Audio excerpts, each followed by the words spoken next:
네, 앞서 김항섭 기자의 보도를 보셨는데요.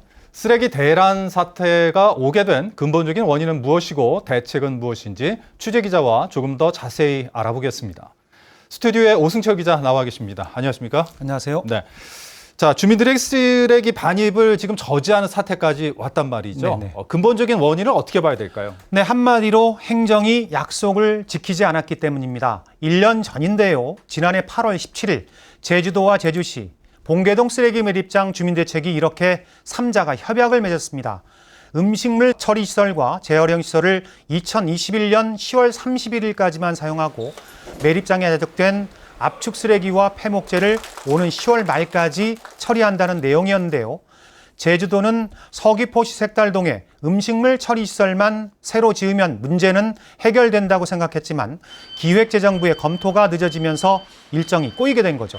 결국 색달동 음식물 처리시설 준공이 빨라야 2023년 상반기로 미뤄지면서 지난 6일에야 주민들에게 봉계동 매립장 사용 연장을 요구하게 됐고 화가 난 주민들이 매립장 입구를 막아서게 된 겁니다. 네, 지금 오 기자 얘기대로라면 기재부의 검토가 하루 이틀 늦어진 게 지금 아니잖아요. 그러니까 어떻게 보면 일정에 차질이 생길 수 있을 거라는 예측이 가능한 상황 아니었나요? 네, 맞습니다. 색달동 음식물 처리시설 추진 일정에 차질이 있을 거란 예상은 지난해 말, 늦어도 올해 초에 이미 할 수 있었습니다. 그런데도 행정이 미리 주민들에게 이 같은 사실을 알리지 않았고 주민 설득 외에 어떠한 대책도 세워두지 않은 것이죠. 그러다 봉계동 주민들이 협약 이행에 대한 설명을 요구하자 그제서야 뒤늦게 이 같은 사실을 알리면서 결국 반입 저지로 이어지게 된 것입니다. 네. 당장 지금 쓰레기 수거부터 지금 차질을 빚을 것 같은데 다들 걱정이 많거든요. 대책은 있는 건가요?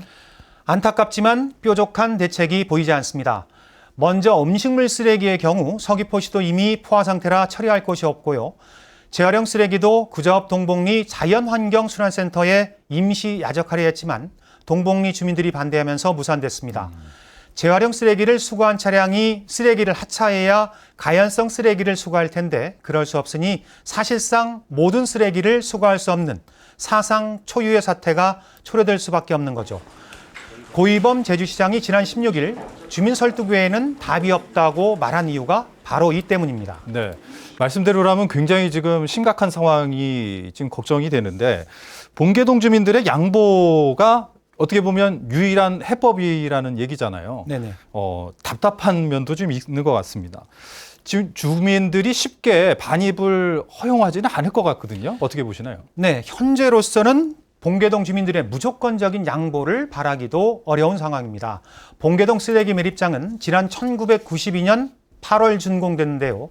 2002년과 2011년 그리고 2016년 지난해까지 모두 4차례나 사용 기한을 연장했습니다. 하지만 악취 문제가 해결되지 않았고 압축 쓰레기와 폐목재조차도 약속대로 처리되지 않으면서 행정에 대한 불신이 극에 달한 상황이라서 행정이 주민들을 설득할 명분과 지원책 등을 내놓을 수 있을지 쉽지 않은 과정이 예상됩니다. 네. 자, 오늘 얘기는 여기까지 듣도록 하겠습니다. 수고 많으셨습니다.